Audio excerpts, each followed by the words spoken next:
Certainly a lot to unpack here. It is a shocking case involving a cop hanging out with a felon and his wife. He's even accused of helping them move drugs. But this story also highlights how new reforms are taking root and why those reforms could keep this officer from ever regaining his badge. He did his job. He stayed out on patrol most time. You're listening to an audio recording of Officer Brandon Gandy's former supervisor at SPD's East Precinct. These tapes, part of an investigation into Brandon Gandy. Investigators showed this picture to an officer that would sometimes work with him. Nope, that's weird to see him smile. Weird because Gandy, by all accounts that we've tracked down, was a no-nonsense cop. But in this photo, he's all smiles next to a woman who told investigators she was moving drugs for her felon husband, sometimes with Gandy's help.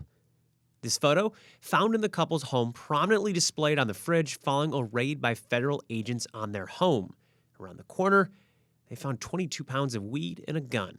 It turns out SPD had been surveilling or tracking Gandy for some time before that raid.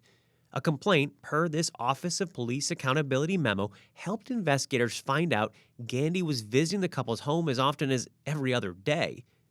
In another OPA report, it explained that Gandy was acting as muscle for the woman in that photo during drug deals at her home, noting that in 2020, he transported money on behalf of the husband.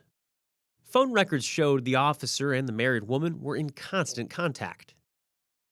Over 15 months, Gandy got about 18 calls a day from his lady friend. Reached by phone, she told me he was a close friend, but hung up when I asked about moving drugs.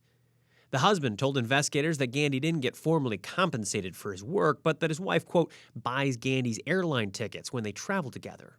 In fact, Gandy was vacationing with that couple, as seen here on the woman's Instagram, as police raided their home.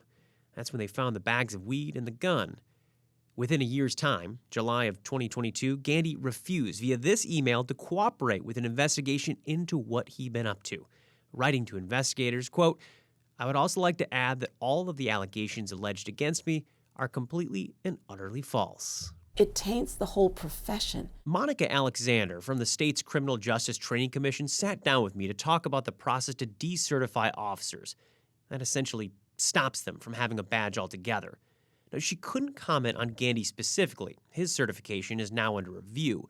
But through online records, we know a retired SPD investigator that had led the investigation into Gandy was so concerned that he was still certified that he wrote in as a private citizen saying, quote, there was not enough evidence to criminally charge him, but I think there was a strong case to fire him. However, he quit before he could be terminated. We didn't have investigators. We didn't take complaints. The only way we would know that someone had left an agency or something was wrong is if the agency notified us. But Senate Bill 5051 changed that. The bill, a direct reaction to the protests surrounding the brutal death of George Floyd in 2020. It put police under the microscope. That got legislators in Olympia working on legislation that, among other things, changed the decertification process. As a way to safeguard the public from bad cops, Senate Bill 5051 opened the door to complaints by private citizens like the one against Gandy. And you're seeing the results. We've mapped out the incline in cases opened on officers the year before 5051 came into play and each year since.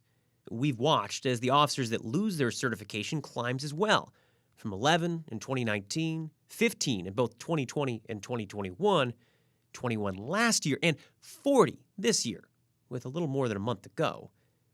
Alexander tells me rooting out bad officers should improve the public's perception of police. If they lose confidence and don't support us, then we're now like teetering on making this job harder. It's already a hard job. Matthew Smith, Fox 13 News.